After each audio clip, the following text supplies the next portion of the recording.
Hola amigos, bienvenidos una vez más a la Caverna de Adulán.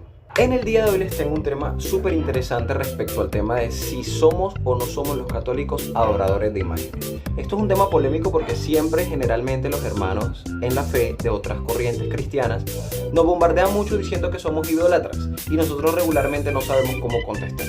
Hace muchos años, y cuando digo muchos años, son muchos años, yo tengo 26 y esto me ocurrió cuando tenía 16, estaba yo en 11, apenas estaba saliendo del colegio. Un hermano cristiano en la fe me abordó, obviamente de otra corriente, saliendo de un servicio yo, y quizá con la intención de pelear, o obviamente sabiendo que yo quizá en mi juventud y en mi adolescencia no le iba a poder responder de manera adecuada, me dijo que éramos unos idólatras. Tal cual lo esperado, y Bancho no supo responder. Con 3 piedras en la mano le dije hasta del mal que se iba a morir. Perdóname. Y él de manera muy decente me mencionó un libro, un capítulo y un versículo de la Biblia que generalmente suelen apuntalar los hermanos cristianos de otras corrientes para atacarnos a nosotros los católicos. Éxodo 21, los 10 mandamientos. En efecto, este libro, este capítulo y este versículo hablan precisamente de la creación de los 10 mandamientos, donde Dios, a través de las tablas de la ley, le muestra al pueblo de Israel que no adorarás ningún tipo de imagen, no se puede adorar ningún tipo de imagen, no harás imagen de lo que hay en los cielos ni imagen de lo que hay en la tierra, no las adorarás como si fueran tus dioses. Entonces, con este capítulo, con este versículo de este libro de Éxodo, siempre tratan de intimidarnos a nosotros los católicos y nosotros, como muchas veces somos desconocedores de la palabra, porque esto cabe la salvedad, generalmente los evangélicos suelen leer mucho la palabra, no sabemos cómo responder y quedamos como si fuéramos unos ignorantes de la palabra. Usualmente, hermanos de estas corrientes religiosas suelen leer simplemente una parte del versículo,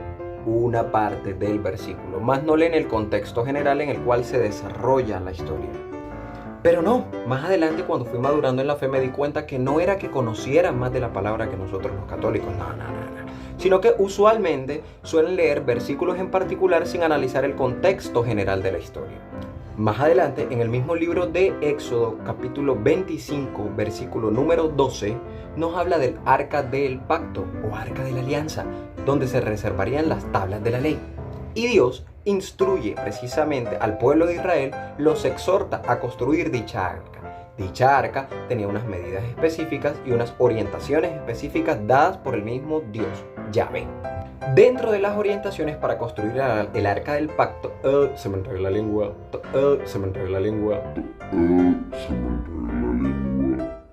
Dentro de las orientaciones de la construcción del arca, se daba el patrón para construir un par de querubines que adornarían el arca en la parte superior de la misma. Los querubines son figuras celestiales.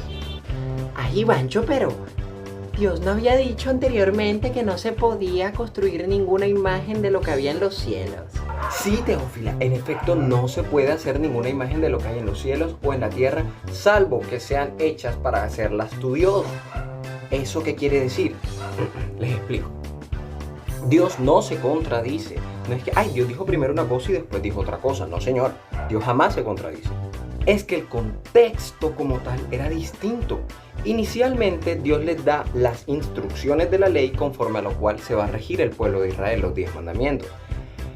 Dios, ante el temor quizá de que el pueblo se fuese a emparentar con las tribus que estaban alrededor de ellos y que de pronto fueran a adoptar costumbres paganas, les prohíbe rotundamente, obviamente, adorar imágenes y construir imágenes que luego las convertirían de pronto en sus dioses, como ocurrió con el caso del becerro de oro.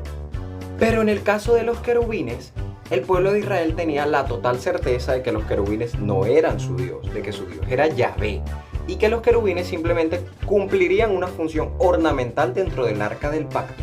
Era otro contexto completamente diferente. Vámonos más adelante, números 21 del 4 al 9. El pueblo de Israel fue picado por serpientes, por desobediencia. Yo me imagino la paciencia del pobre Moisés. La paciencia tuvo que ser legendaria, porque yo no hubiera aguantado ni 2 días.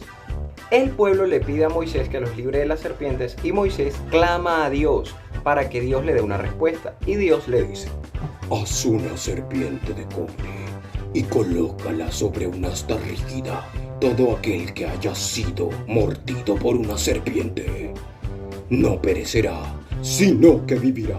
Moisés fue obediente, hizo la serpiente, las personas que miraron la serpiente se salvaron y todo bien. Ay, Ivancho, ¿y Dios no había dicho anteriormente también que no se podía construir ninguna imagen de lo que hay en la tierra? Claramente, mi querida Teófila, el milagro no lo hizo la serpiente, el milagro lo hizo Dios. Dios simplemente se valió de un elemento tangible, en ese caso la figura de la serpiente, para que el pueblo de Israel tuviera una herramienta visual a través de la cual mirar y Dios ejercer su poder. Asimismo, para nosotros los católicos, los santos no son quienes hacen los milagros, eso lo tenemos más que claro. Lastimosamente, muchos hermanos en la fe católica no saben responder ante esto. Pero no son los santos los que hacen los milagros. Los santos son meros intercesores. Entonces saldrá algún hermano evangélico a decir: es que Dios no necesita intercesores. probablemente no, es más, estoy seguro que no necesita intercesores. Pero vayámonos a los textos bíblicos. Apocalipsis 8 del 3 al 5. Nos habla del fin de los tiempos y precisamente habla de que en un incenciario de oro, uno de los ángeles colocó mucho incienso para agregarlo a las oraciones de todos los santos que se estaban presentando ante el trono de oro del rey. Claramente, ¿quién es el rey? Dios. Los santos estaban orando por las almas. Es decir, que los santos sí son intercesores, no son obviamente quienes hacen el milagro, pero son mediadores. Y acudo a una famosa frase de un político que no menciono por claramente no hacer referencia a ningún tipo de partido ni nada de esto, que lo criticaban por hacer obras sociales en nombre de Mamita María. Él decía: yo, como dueño de empresa, hago favores más rápido cuando mi mamá me pide el favor. Es decir, que su mamá es intercesora, su mamá es la mediadora, el puente. Entonces, nosotros los católicos, o para nosotros los católicos, los santos, María, son simplemente mediadores, no los adoramos, simplemente los veneramos. Son 3 tipos de veneraciones, pero eso lo vamos a ver en otra ocasión. Chicos, hasta aquí el video de hoy, espero que les haya gustado. Dale like a la manita si te gustó el video, suscríbete, comparte y comenta, y nos vemos en una próxima oportunidad. Esto fue todo en la Caverna de Adulán. Chao.